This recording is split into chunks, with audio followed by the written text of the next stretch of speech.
주셔서 기쁘고 기쁘도다 항상 기쁘도다 나 주께 왔사오니 복 주옵소서. 조용히 묵도하시고 자기 승차의 시간 갖도록 합니다. 묵도하시고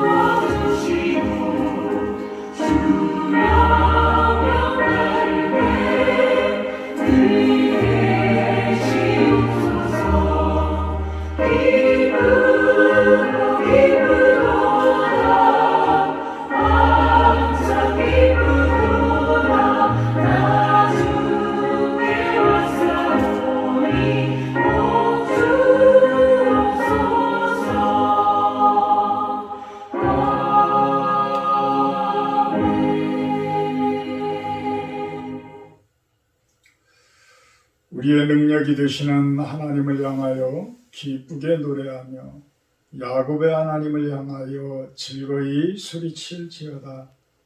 시를 읊으며 소고를 치고 아름다운 수금에 비파를 아우를지어다.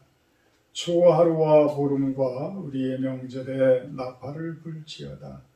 이는 이스라엘의 윤리요 야곱의 하나님의 규례로다.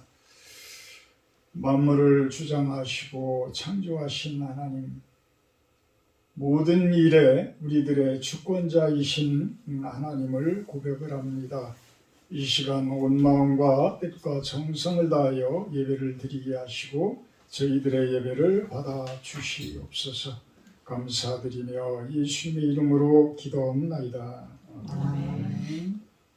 찬송가 6장으로 찬양을 드립니다.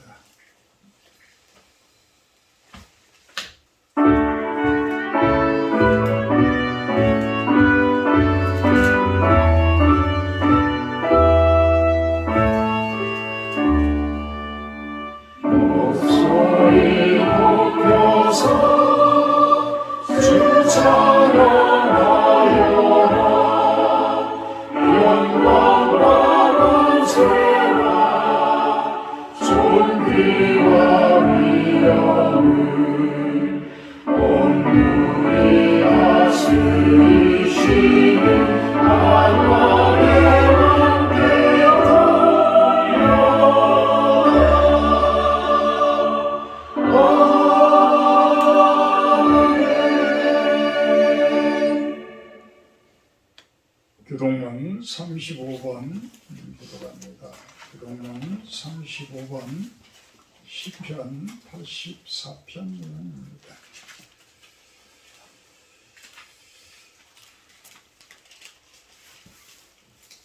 교동문 35번입니다. 만군의 여호와여, 주의 장막이 어찌 그리 사랑스러운지요. 내 영혼이 여호와의 공정을 사모하여 생각하며 내 마음과 육체가 살아계시는 하나님께 부르짖나이다. 나의 영혼 나의 하나님 만군의 여호와여, 주의 제단에서 참새도 제집을 얻고 제비도 새끼들 보금자리를 얻었나이다. 주의 집에 사는 자들은 복이 있나니 그들이 항상 주를 찬송하리이다. 주께 힘을 얻고 그 마음에 시온의 대로가 있는 자는 복이 있나이다. 그들이 눈물 골짜기로 지나갈 때에 그곳에 많은 샘이 있을 것이며 이른 비가 복을 채워 주나이다. 주의 진정에서 한 날이 다른 곳에서의 첫날보다 나은즉 악인의 장막에 사는 것보다 내 하나님의 성전 문지기로 있는 것이 좋사오니 만군의 여호와여, 주께 의지하는 자는 복이 있나이다. 아멘. 사도신경하심으로 신앙 고백하도록 합니다.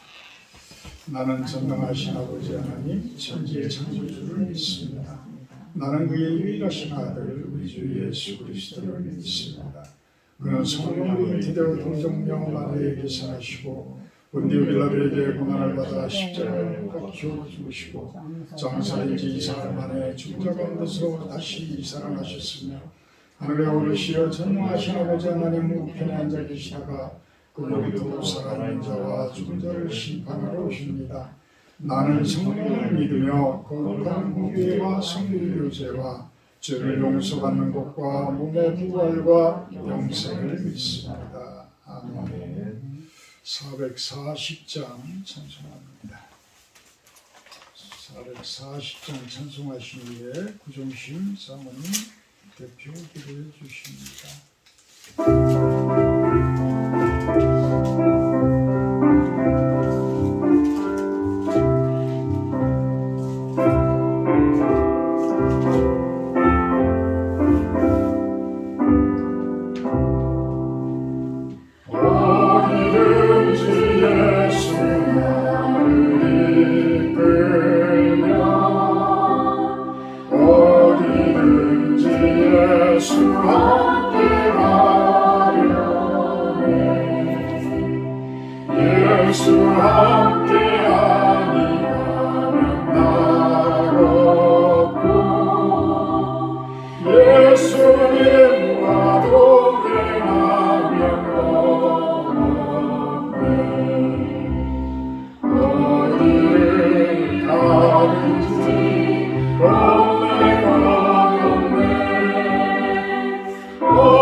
세상 친구 모두 나를 떠나도 주와 동행하며 외로움 없겠네. 다른 길을 위태하고 험해도 어디든지 예수 함께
사랑의 하나님, 거룩한 주일 아버지께 감사의 찬양으로 또 영광을 올려드립니다. 주님의 말씀을 붙들고 살아가지만 마음속 깊은 죄악의 뿌리로 죄의 영향력 아래 놓여 살 수밖에 없는 저희를 불쌍히 여겨주시고 날마다 더럽혀진 내 영혼의 손과 발을 씻는 성결의 삶을 살아가도록 인도해 주시옵소서. 우리의 연약함에도 주의 사랑으로 끝까지 우리를 붙드시고 잡은 손을 놓지 않으시는 주님께 감사하며 아버지께 우리의 연약함을 구합니다. 특별히 이 시간 유석용 집사님을 긍휼히 여겨 주시고 연약한 육신을 붙들어 주시기 원합니다. 이 시간 우리가 합심해서 구하오니 그리스도의 보혈로 그를 덮어주셔서 깨끗함을 덧입게 하시고 치유와 회복의 은혜를 더하여 주시옵소서. 지난 한 주간 다니엘 기도에 참여하며 많은 은혜와 도전의 시간을 허락하심에 감사드립니다. 은혜를 사모하며 분주한 나의 일생과 또 일상과 생각을 정리하고 하나님의 음성에 귀 기울일 수 있는 우리 모두의 삶이 되게 하셔서 하나님이 이 땅에서 나를 통해 하시고자 하는 뜻을 깨달아 주님의 기쁨이 되는 삶을 살게 하여 주시옵소서. 실로원 교회가 영혼을 구원하고 선교와 구제의 사명을 다할 수 있는 참다운 교회로 거듭나게 하시고 목사님께 성령의 충만함과 십자가 사랑을 붙들고 기도하는 종이 되어지기를 원하오며 강단에 설 때마다 예수 그리스도의 십자가를 선포하는 종이 되게 하여 주시옵소서. 아멘. 이 시간 여호와가 나의 힘줄임을 선포하고 고백하며 믿음으로 일어서는 삶이 되기를 예수님 이름으로 간절히 기도하옵나이다. 아멘.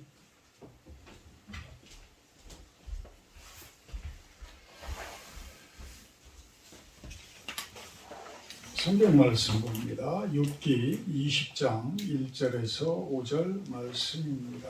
욥기 20장 1절에서 5절 제가 봉독해 드립니다. 나아마 사람 소발이 대답하여 이르되 그러므로 내 초조한 마음이 나로 하여금 대답하게 하나니 이는 내 중심이 조급함이니라. 내가 나를 부끄럽게 하는 책망을 들었으므로 나의 슬기로운 마음이 나로 하여금 대답하게 하는구나. 네가 알지 못하느냐? 예로부터 사람이 이 세상에 생긴 때로부터 악인이 이긴다는 자랑도 잠시요 경건하지 못한 자의 즐거움도 잠깐이니라. 아멘. 오늘 말씀 제목은 관계의 독이라고 정해봤습니다. 우리들의 관계에 있어서의 독이 되어지는 그러한 일들은 무엇들이 있을까? 어떤 것들이 우리 관계를 맺는 데에 독이 되어질까라는 것을 생각을 해보고 우리들이 그 독을 제어함으로써 좋은 주변 이웃들과의 좋은 사랑의 나눔과 좋은 관계를 갖는 그러한 모습이 되기를 생각을 해보는 시간을 갖도록 합니다. 나아마 사람 소발이 대답을 합니다. 욥이 내가 무엇을 그렇게 잘못했기에 참 친구로서 와서 이렇게 일주일이 넘도록 있는 여러분들이 나를 그렇게 공격하고 나를 그렇게 비판하고 정죄를 합니까? 나는 내가 아무리 생각을 해도 하나님 앞에 그렇게 잘못한 것이 없는데 무엇 때문에 이렇게 내가 정죄를 받습니까? 이런 이야기거든요. 그 친구들은 당신이 욥이라는 당신이 아무리 바르게 살고 옳게 살고 하나님 앞에 충성을 했다고 하지만 이렇게 하루아침에 모든 재산들을 잃어버리고 종들도 다 떠나고 심지어는 자식들까지 10명의 자식들까지 하루아침에 집이 무너져서 죽게 되는 그 상황을 보니 죄를 짓지 않고서는 이렇게 될 수가 없다. 죄를 짓지 않고서는. 가만히 생각을 해봐라. 사람들이 죄인이 아닌 사람들이 어딨냐. 욥에게 그러한 정죄를 하고 비판을 하게 됩니다. 물론 사람들이 죄인이 아닌 사람은 없어요. 모든 사람들이 죄인입니다. 근데 가장 하나님의 합당한 법칙은 뭐예요? 가장 공평한 법칙은 뭐예요? 죄값만큼만 심판을 받는 거예요. 죄값만큼. 또 내가 한 만큼만, 내가 잘한 만큼만 상급을 받는 거예요.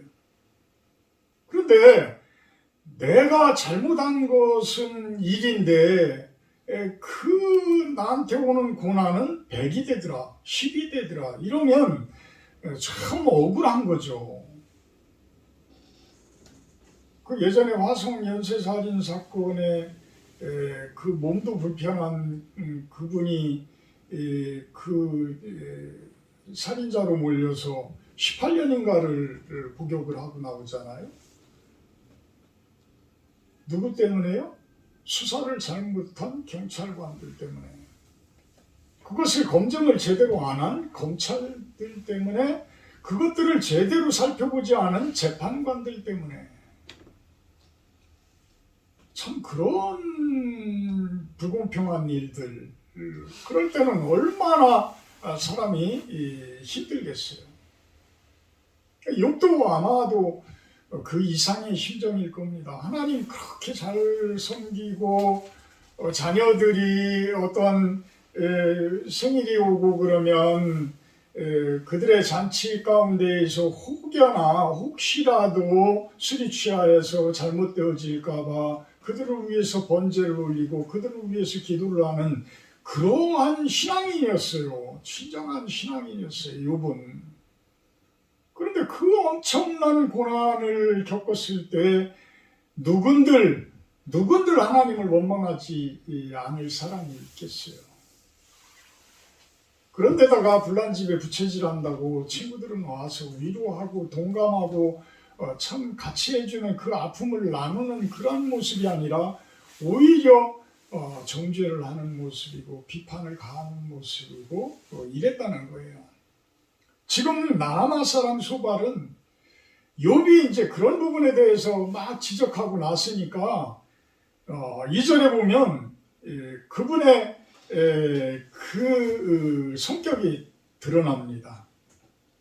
내 초조한 마음이 나로 하여금 대답하게 하나니 이는 내 중심이 조급함이니라. 내가 나를 부끄럽게 하는 책망을 들었으므로 나의 슬기로운 마음이 나로 하여금 대답하게 하는구나. 참 교만한 거예요.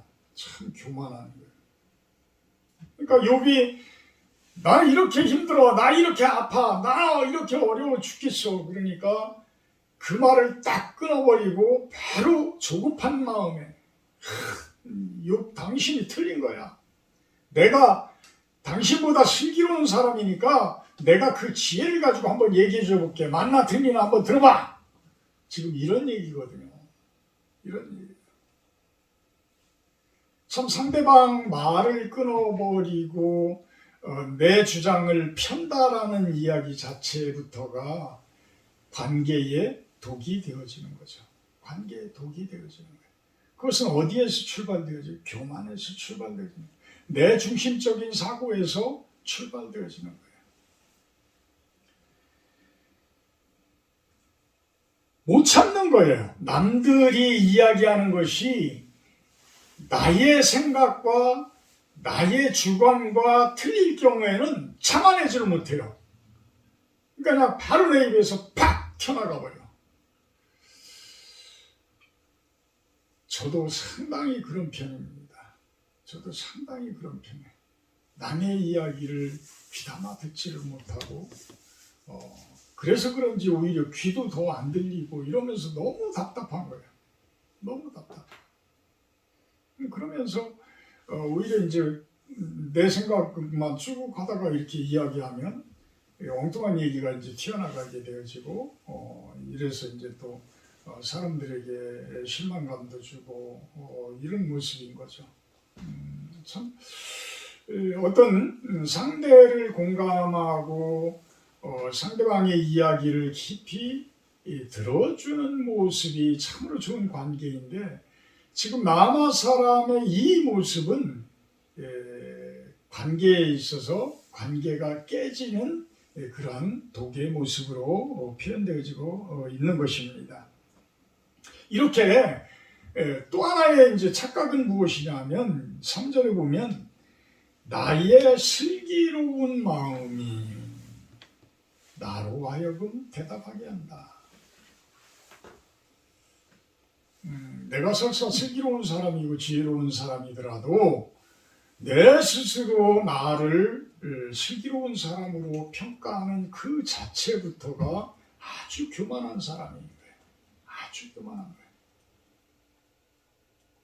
가끔 그런 이야기들을 듣게 되면 저 양반 참 교만한 사람이다. 내가 틀린 것이 없는데 왜 저 사람들은 저렇게 난리들을 치는지 모르겠습니다. 이런 이야기를 하는 경우도 들어봐요. 그러면 참 갑갑한 거죠. 누가 갑갑한 거예요? 그 이야기를 하는 사람이 갑갑한 거예요. 그 이야기를 하는 사람. 사실 우리는 어쩜 두성이라고 우리들은 수도 없이 이야기를 해왔습니다. 4절에 내가 알지 못하느냐 예로부터 사람이 이 세상에서 생긴 때로부터 악인이 이긴다는 자랑도 잠시요 경건하지 못한 자의 즐거움도 잠깐이니라. 참 고상하게 시작을 합니다. 본인 스스로 지혜롭기 때문에 그 지혜로운 마음으로 내가 이야기를 하마. 그러면서 하나님의 말씀을 인용을 하는 거예요. 하나님의 말씀을 쭉 인용을 하는데 틀린 것이 없어요. 존귀함이 6절에 보면 하늘에 닿고 머리가 구름에 미칠지라도 7절에 악인은 자기의 똥처럼 영원히 망할 것이다. 8절에 그는 꿈같이 지나가니 다시 찾을 수 없을 것이요 밤에 보이는 환상처럼 사라질 것이다. 11절에 악인들의 기굴이 청년같이 강장하나 그 기세가 그와 함께 흙에 누리라. 다 맞는 말이에요. 다 맞는 말. 말씀을 인용하니까, 하나님의 말씀을 인용하니까, 하나님의 법을 인용을 하니까. 그러면 왜 그렇게 하나님의 말씀들을 이야기하는데 그렇게 다툼이 많고 그렇게 교단들이 수도 없이 갈라지고 왜 이런 모습들일까요? 왜 이런 모습들일까요? 관계가 깨지니까 그런 거예요. 관계가 깨지니까. 우리도 장로교 쪽에 속해 있지만 그 교단이 200개가 넘는다는 이야기, 그렇게 갈라져 있다라는 이야기. 우리 한국에, 대한민국에 와서의 장로교들도, 우리 한국 사람들이 참 똑똑하잖아요. 그러니까 서로 똑똑하다 보니까 항상 하나가 안 돼. 맨날 갈라져서 싸워. 옛날부터 사색당파 뭐 해서 수도 없이 당파 싸움이고 수도 없이 싸워요. 전 세계에 유일하게 분단 국가로 아직까지 남아있는 우리들. 지금도 끝없이 싸우고 있는데 그것도 모자라서 이제는 우리들끼리 남한이면 남한 내에서 그렇게들 싸우잖아요. 참 어제 다니엘 기도에서는 북한의 그 군인으로 있던 선전부 뭐 하상가 뭐 이제 그런 분으로 계시던 분이 와서 다니엘 기도에서 그 간증을 하고 이런 모습들을 보게 됐는데 참 음악도 달란트가 있고 참 그분이 그렇게 탈북을 하면서 살아온 모습 때문에 그런지 아직도 그분의 그 외모에는 포스가 있더라고. 포스가 그 북한군 그 하사로서의 선원부 하사로서의 포스가 다 있어요. 그래서 그 선풍금 아코디언이라고 하는 걸 가지고 그렇게 아주 멋지게 연주도 하고 그러는데 저는 그분의 간증을 들으면서 이 세뇌교육이라는 것이 이렇게까지 강력한가? 라는 것을 한번 생각을 해봤어요. 그 김일성, 김정일에 대한 그 당시에는 김일성주의였죠. 그러니까 이 이데올로기라는 것이 이제는 어떤 사람의 주장을 뛰어넘어서 신념화시키는 거예요. 신격화시키는 거예요. 그러니까 우리가 신앙 고백을 하는 이런 모습들, 우리가 기도하는 이런 모습들, 이거를 그대로 김일성에게 적용을 시킨 모습이더라고요.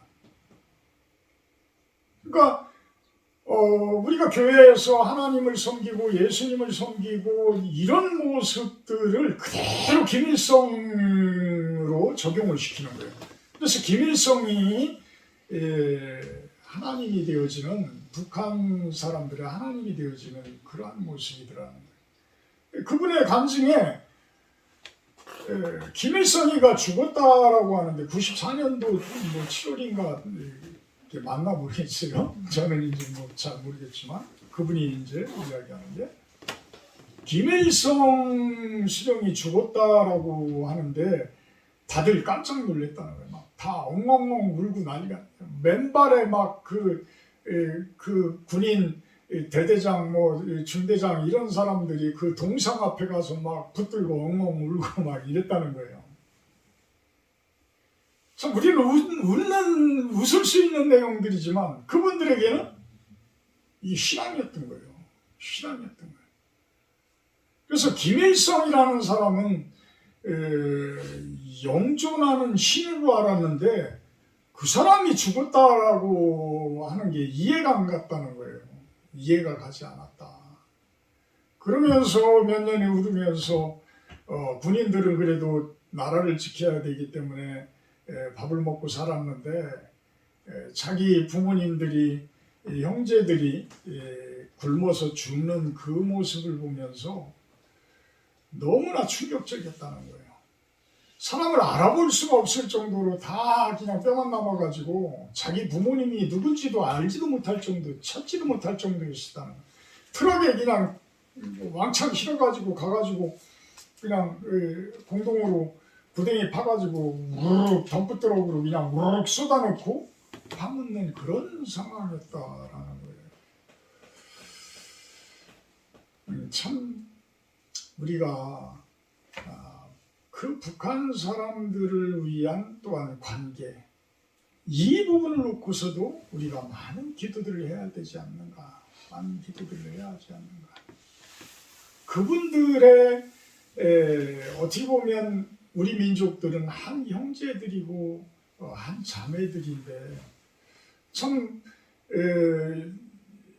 38선이 갈라지기 전만 하더라도 평양 대부흥에 이 북한 쪽에 기독교가 훨씬 더 강력했던 거죠.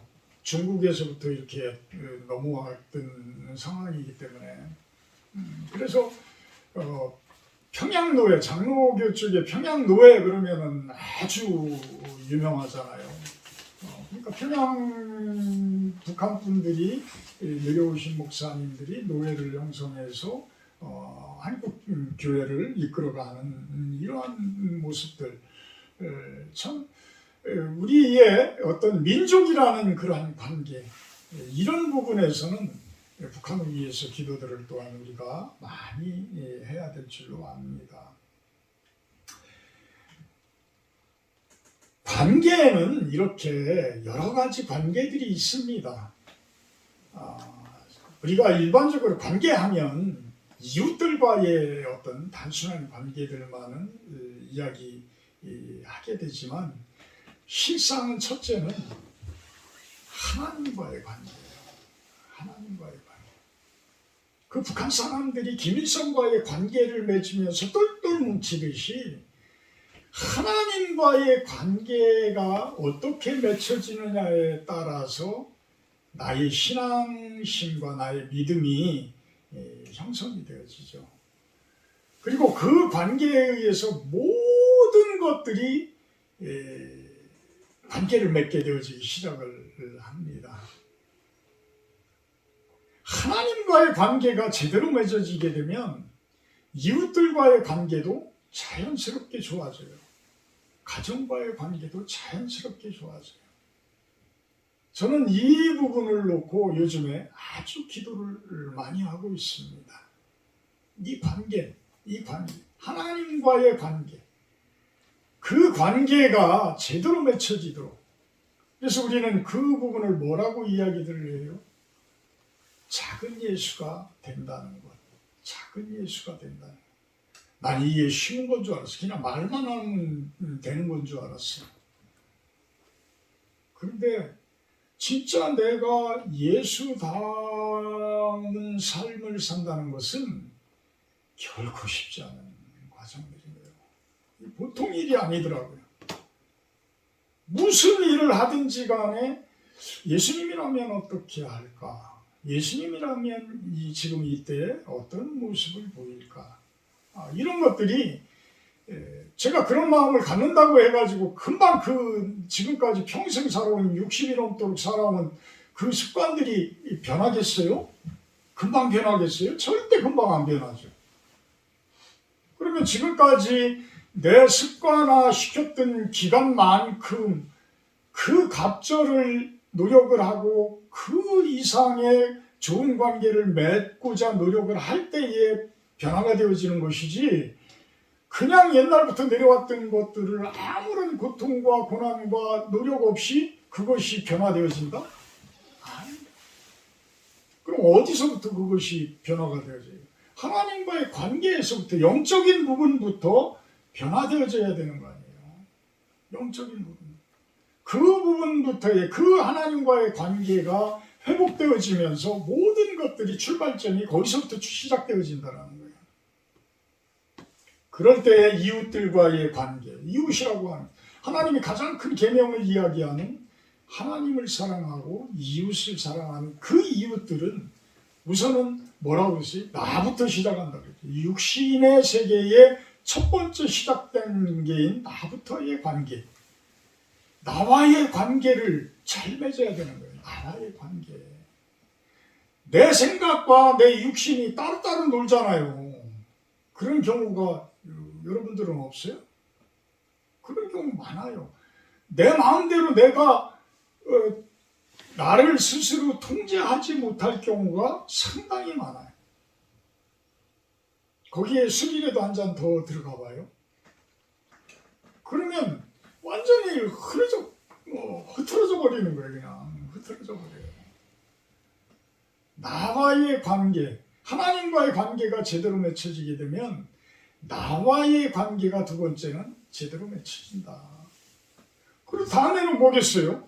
가장 가까운 아내, 자녀들, 남편들, 이 가정이 회복되어지고 가정과의 관계가 맺어지게 되고, 그러고 나서 이제 친구들과의 관계, 이웃들과의 관계, 이런 모습들이 되어지는 거예요.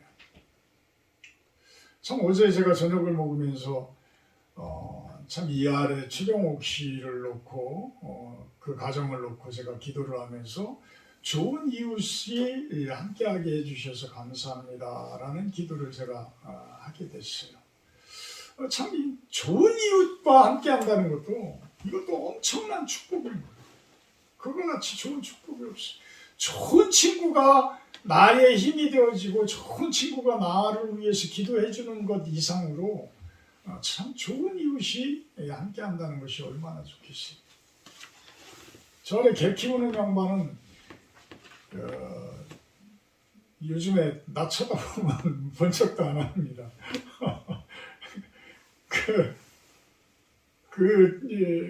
촛불 갖다가 그렇게 버리고 이러는 거 이제 그 신고한 것을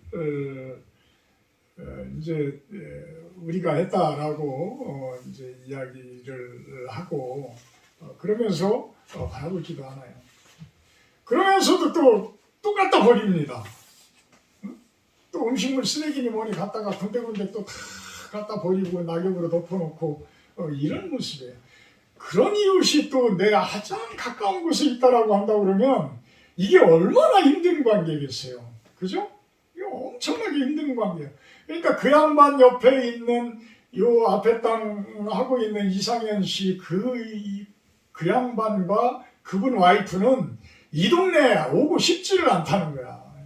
어려서 하도 그 양반들하고 싸우고 다투고 막 이러면서 살아왔기 때문에 아주 이쪽만 보면은 아주 그냥 그 정내미가 떨어진다고 그런 이야기들을 해요. 참 이웃들과의 관계, 어떤 상태일 때 좋은 관계이고 어떤 상태일 때 나쁜 관계일까? 내 욕심만 차리고 내 주장만 하고 나만 바라봤을 때의 사람과 함께하면 참 힘든 거예요. 그러니까 남 생각을 하면 저렇게 그렇게 더러운 부분들을 그렇게 갖다 버리고 이러지를 않을 거예요. 주변에 있는 사람들을 생각을 한다면 자신이 그걸 버리는 거 돈 조금 아깝기 때문에 그냥 갖다 산에 갔다가 지금 내가 여기 온 지 10년이 넘었는데 그동안 계속 갖다 버린단 말이에요. 계속. 요즘 세상 같이 환경에 대해서 생각을 하고 그렇게 강력하게 단속을 하는데도 그래도 끊임없이 갖다 버린 거예요. 참 좋은 이웃과 함께 한다는 것이 얼마나 좋은 축복받은 일들인가. 결국은 독이라는 것은, 관계에 독이 되어지는 것은 저는 그렇게 표현하고 싶어요. 그 독은 바로 나다. 그 관계에 독이 되어지는 것은 바로 나다. 나에게서 시작되어진다. 나에게서. 내가 나를 주장하고 내 욕심을 주장하고 내가 가진 것을 움켜쥐려고 하고 내가 가진 것만을 지키려고 하고 이럴 경우에 그 관계에 독이 되어지는 것이다. 우리 사무엘상 15장 22절에서 23절 한번 누가 한번 읽어봐 주세요.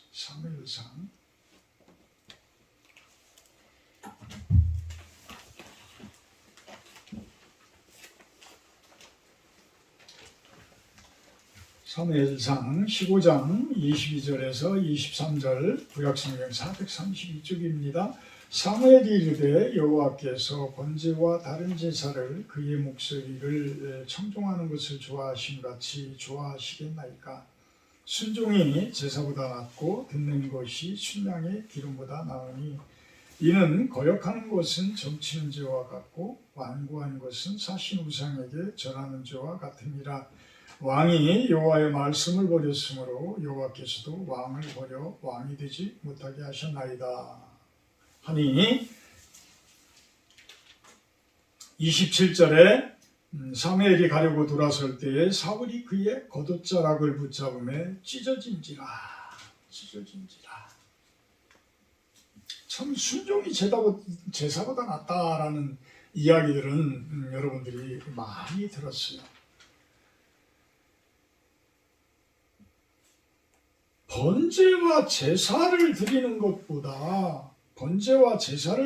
것보다 하나님의 목소리를 청종하는 것이 훨씬 나은 일이다. 그것을 하나님께서는 훨씬 더 좋아하십니다. 그런데 23절에 사울 왕은 지금 하나님을 거역하고 있고 하나님 앞에 완고한 고집을 내세우고 있는 것입니다. 그 거역하는 것은 하나님을 배신하고 점치는 것과 같고 완고한 것은 우상에게 절하는 것과 같습니다. 그런데 사울 왕은 나중에 진짜 점도쳐요. 사무엘이 죽고 났을 때에 그 점을 쳐가지고 그 여인에게 그 사무엘이 올라오도록 이렇게까지 하곤 해요.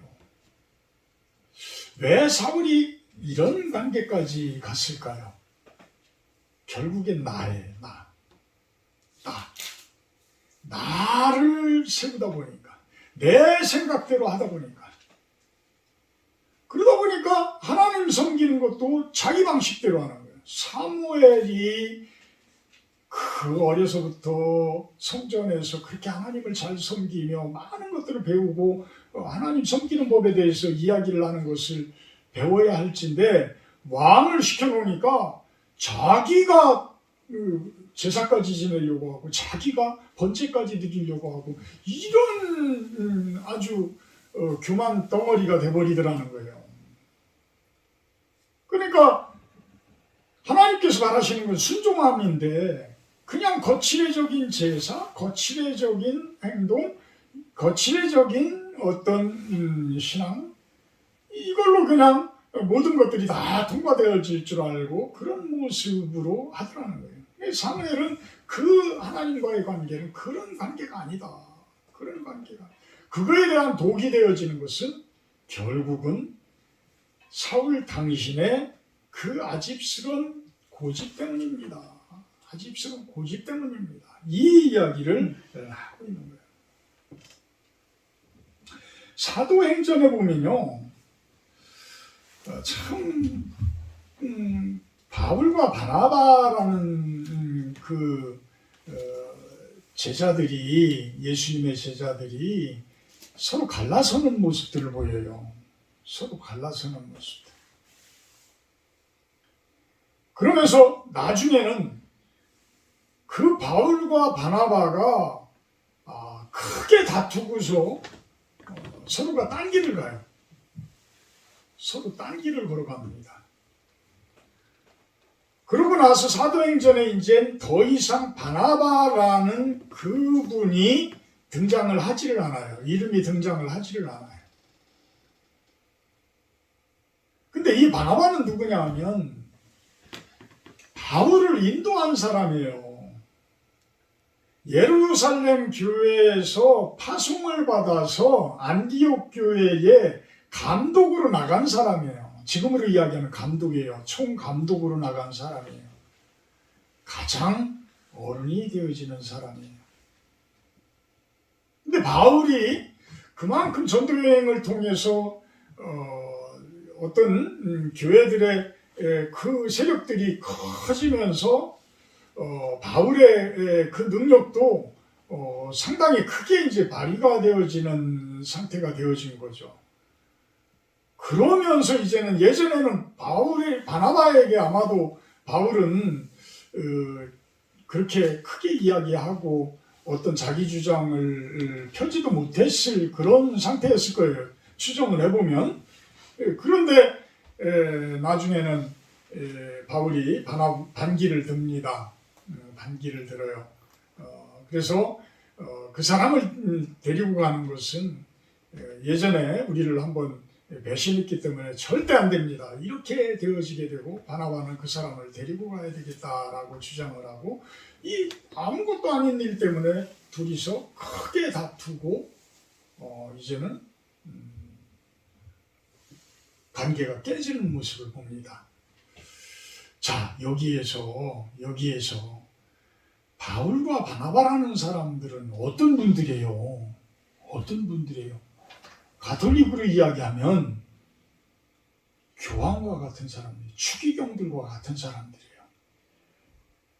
그런 사람들이 싸우고 갈라져요. 싸우고 갈라져요. 이게 사람들의 모습이에요. 이게 사람들의 모습. 물론 하나님께서는 흩어짐의 선교라고 해서 그런 상황들을 또 사용을 하실 수도 있어요. 예루살렘에 그 큰 환란이 오면서 안디옥 교회로 피신들을 가잖아요. 피신들을 가요. 그러고 나서 이제 사도 바울에 의해서 터키 지방과 지금으로 이야기하는 그리스 로마 지방까지 쭉 교회가 선교가 되어져서 이루어져 가는 거예요. 그럴 때 사용하신 방법은 바로 흩어짐의 선교예요. 흩어짐의 선교. 하나로 뭉치는, 예루살렘으로 하나로 뭉치는 구심점으로 뭉치게 되어지게 되면 예수님의 그 복음이 온 세상으로 펼쳐져 나갈 수가 없잖아요. 그러니까 뿔뿔이 흩어지게 만들고 이렇게 싸우는 것조차도 서로 분쟁하는 것조차도 사용을 하시는 모습이 되어져요. 근데 그 부분은 하나님이 하실 일이고 그 바울과 바나바의 그 분쟁 가운데 속에서는 얼마나 아픔이 있었겠어요. 그죠? 얼마나 큰 아픔이 있었겠어요. 우리가 교회가 서로 갈라지는 것만 하더라도 최근에 사랑의 교회만 하더라도 그 큰 교회가 담임 목사님이 바뀜으로 해가지고 그냥 큰 홍역을 치르잖아요. 지금 제가 있었던 그 감리교회, 의왕시에 있는 그 감리교회도 큰 홍역을 치르고 있어요. 담임 목사님이 바뀜으로 인해서. 그러니까 왜 그런 일들이 성도들이 있을까? 하나님과의 관계만, 목사가 됐든 성도들이 되었든 하나님과의 관계만 제대로 맺혀져 있다라고 한다고 그러면 그렇게 성도들과 목사들과의 그 관계가 그렇게 깨지고 서로가 분쟁이 되어질 이유가 없을 텐데, 결국은 하나님과의 관계가 부족하다. 저는 그거를 이야기하고 싶은 거예요. 하나님과의 관계가 부족한 것이다. 바울이라는 사람, 바나바라는 분들도 참 부족한 거예요. 싸우고 갈라졌다라는 것은. 요한복음에 보면 예수님의 기도가 뭐예요? 하나 되게 하여 주시옵소서. 우리가 하나 되어진 것처럼 저들도 우리와 하나 되게 하여 주시옵소서. 이 얼마나 간절한 기도예요. 근데 그 교황과 같은 사람, 그 추기경과 같은 분들이 다투고 다시는 안 쳐다보는 그러한 모습들이 되어졌을 때의 그 관계, 참 하나님은 물론 그런 부분들을 사용하셨겠지만 그 모습들에서 풍겨나는 그 독성들, 그것들은 결코 하나님께서 기쁘게 받을 사항은 아니었더라는 거라고 바라봐집니다. 저는 한 장로님이 참 엊그저께도 전화가 와서, 물론 제가 저녁 운동을 하러 갈 약속들이 되어졌기 때문에 함께 하지를 못했지만, 저는 그 장로님이 껄끄러워요. 그분은 우리 교회에 이렇게 헌금도 정기적으로 해주시고 참 고마우신 분이죠. 그분의 신앙으로 이야기해도 참 좋은 신앙을 가지고 계신 분이고 그래요. 그런데 대화를 하게 되고 통화를 하게 되면 힘들어 죽겠어. 왜 그렇게 힘들까? 왜 이렇게 힘들까? 왜 그렇게 그 장로님하고 이야기를 나누면 왜 이렇게 힘들까?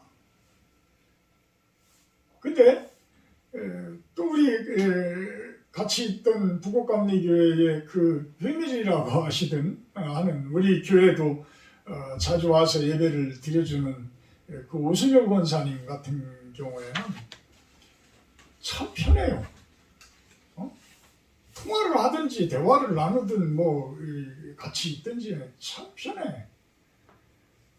근데 그분은 성경에 대해서 그렇게 많이 아시는 분은 아닌 것 같다. 내가 뭐 판단하기는 그렇지만, 이게 무슨 관계일까요? 이게 왜 그럴까요? 오순영 원사님 같은 경우는 참 순수하셔.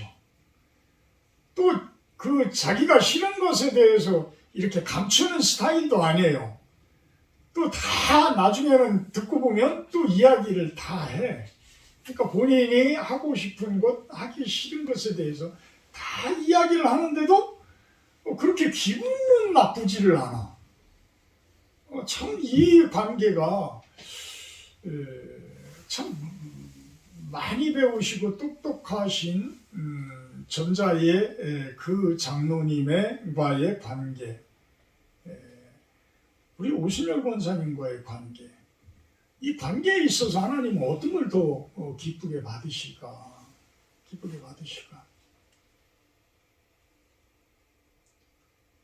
결국은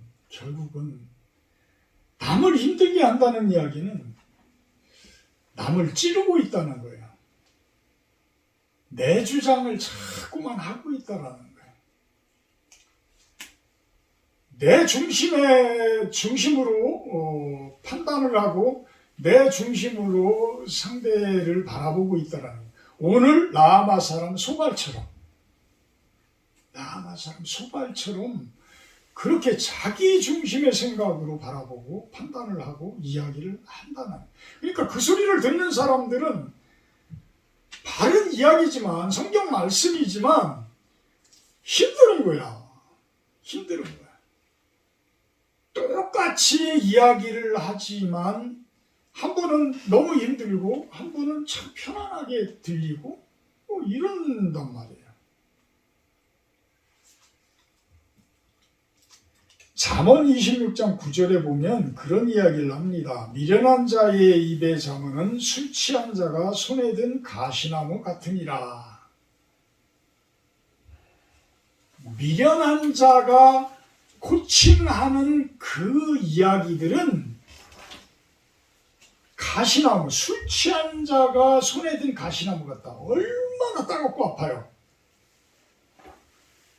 술 취한 자가 술에 취해가지고 막 때리면 그 가시가 내 몸에 박힌다라고 생각을 해봐요. 얼마나 아픈 얘기예요. 근데 여기에서 이야기하는 미련한 자는 어떤 자를 미련한 자라고 이야기를 할까요? 어떤 자를? 그냥 무지한 사람? 그 이야기가 아니죠. 그 이야기가. 여기에서 잠언에서 이야기하는 미련한 사람은 자기 위주의 사람들을 이야기하는 거예요.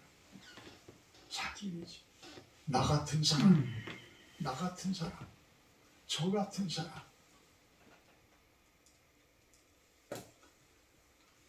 우리는 어떤 모습입니까? 여러분들은 어떤 모습이에요?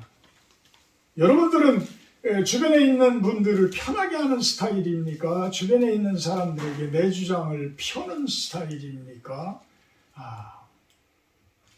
내 생각을 피력하는 편입니까? 그거에 따라서 상대방들을 힘들게 하고 있다면 우리들이 반성해야 돼요. 저부터 반성합니다. 저부터 반성. 제가 아까도 이야기했지만 60년이 넘도록 살아온 그 습관들이 한순간에 움직여지지 않아요. 저도 끊임없이 잘못하고 있어요. 끊임없이 관계를 깨고 있는 그런 스타일인 것 같아요. 그거를 치료하고 그것을 회복시키는 방법들이 무엇이 있겠어요? 저는 그래서 남은 인생을 일주일 동안, 지난 일주일 동안 묵상을 해온 것이 무엇을 묵상을 해왔냐면 작은 예수가 되는 것. 작은 예수가 되는 것. 우리가 수도 없이 이야기해왔지만 이 작은 예수가 된다는 게 결코 쉽지 않은 과정이더라. 쉽지 않은 과정이더라. 이것같이 어려운 것이 없다. 평생 이루지 못할 그러한 목표지만 그래도 목사로서 해야 할 과정들이라, 나가야 할 과정들이라는 거예요. 누가복음 6장 37절에서 38절 한번 보고 예배 마치도록 합니다. 설교 마치도록 합니다. 누가복음 6장 37절, 38절.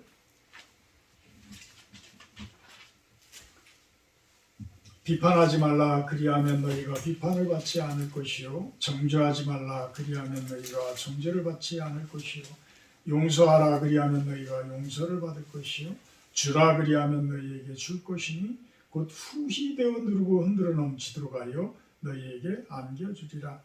너희가 헤아리는 그 헤아림으로 너희도 헤아림을 도로받을 것이니라.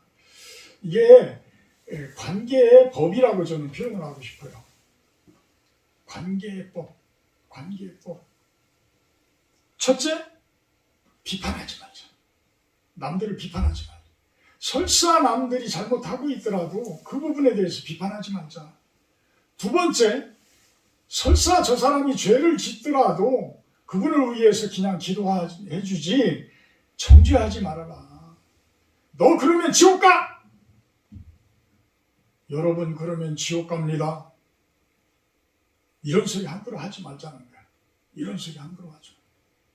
내가 하나님입니까? 아니잖아요. 내가 왜 사람을 판결을 하고 내가 사람을 정죄를 해요? 하지 말잖아. 세 번째는 용서하라는 거예요. 용서해라. 나에게 힘들고 어렵게 하지만 용서하자는 거예요. 용서하자. 잊어버리자. 내 머리에서 지워지지를 않아. 그래도 지우려고 기도합시다. 지우려고 노력하자는 거예요. 지우려고 기도하자는 거예요. 그럴 때 내가 점점 더 예수 닮아지는 예단인이 되어져 가더라는 얘기예요. 그 모습으로 살자라는 거예요. 세 번째는 후히 주자. 후히 주자. 그냥 주자라는 거예요. 주자. 주는 거는 참 좋아하더라고요. 어제도 전이 원례를 했는데 워낙 많은 사람들이 뭐 잘 사는 사람들이 많아서 그런지 그냥 막 찬조를 어마어마하게 했는데 저는 받은 것을 내가 찬조를 못하다 보니까 나는 다 돌려줬어요. 다 돌려주고 내가 받은 것 그냥 없는 사람 나눠주고 이러면서 왔는데 참 그 받는 그 모습들이 참 좋아하더라고요.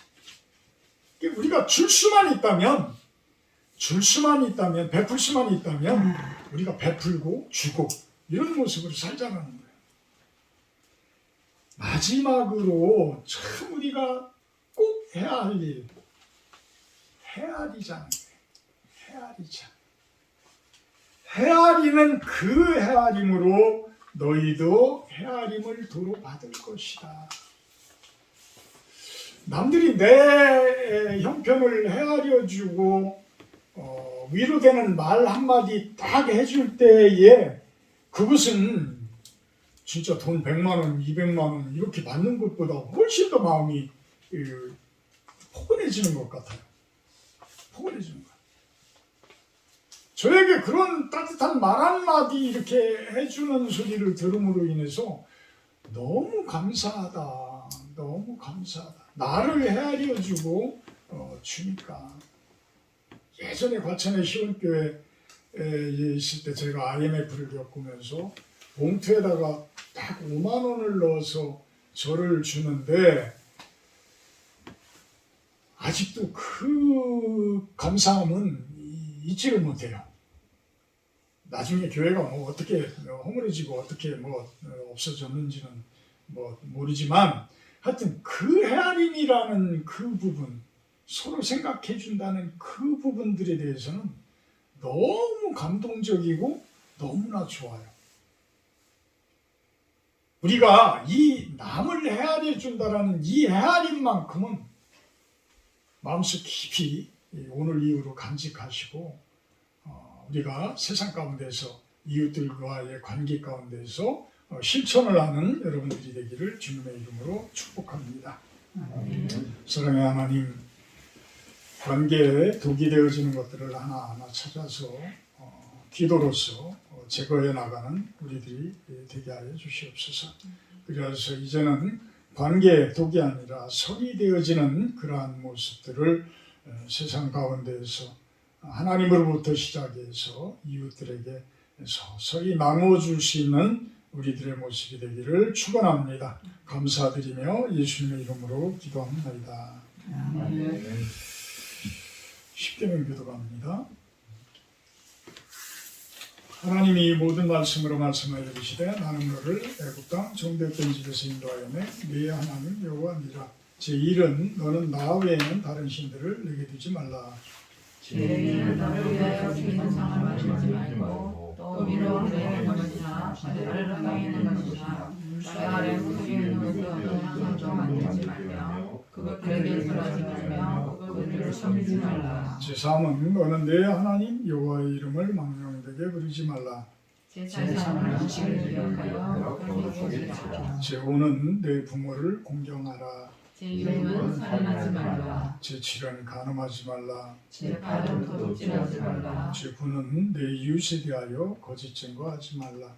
제10은 내 이웃을 건들지 말라. 50장 1절 하며 공헌하도록 합니다.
귀한 손길들 통해서 물질 올려드립니다.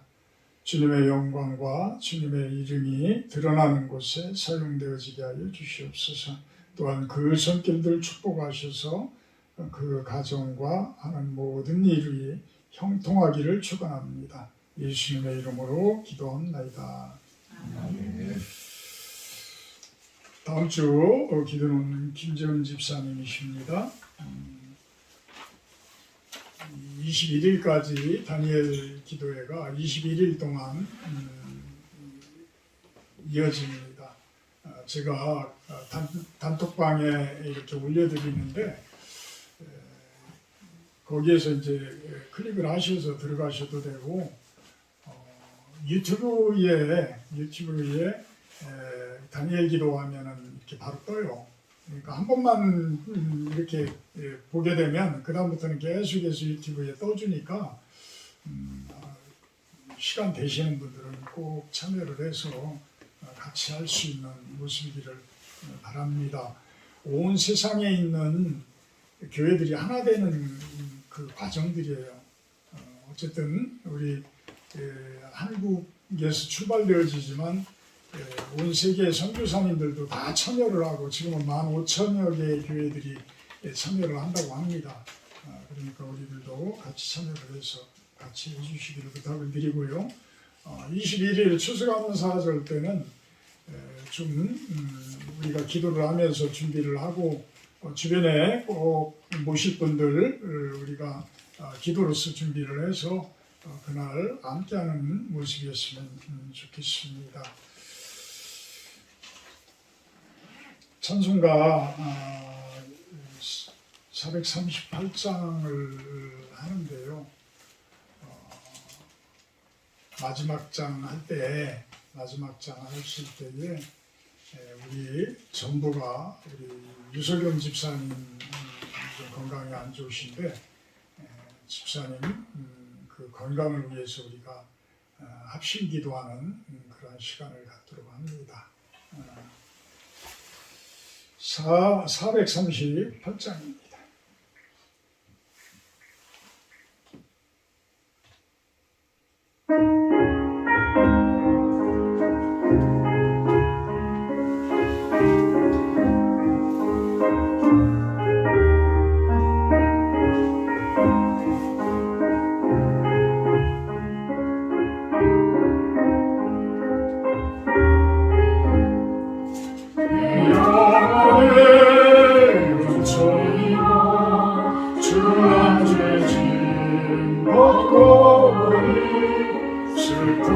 나는 이 세상로 천국으로 가노라. 할렐루야 찬양하세. 내 모든 죄 사함받고 주 예수와 동행하니 그 어디나 할렐루야. 주의 뵙기 전에 멀리 뵈도 하늘나라 내 마음속에 이루어지니 날로 가까워라. 할렐루야 찬양하세. 내 모든 죄 사함받고 예수와 동행하니 그 어디나 할렐루야. 기도합니다. 사랑의 하나님 감사합니다. 유석영 집사님 한국교회의 기도입니다. 주님께서 우리 집사님의 건강 살펴주시고 지금 많은 힘들고 어려워하는 그 마음부터 주님께서 위로하여 주시기를 축원합니다. 그러나 힘들고 아프고 마음을 주시고 우리 집사님을 의기치 않게 하시고 오직 하나님 말을 붙들게 하시고 하나님 말을 따르게 하시고 하나님 말을 바라보게 하여 주시옵소서. 그리할 때에 하늘에서 내려오는 큰 기운을 받게 하시고 그 치료의 큰 광선과 역사와 치료의 그 능력이 우리 집사님에게 임재하시기를 소망을 합니다.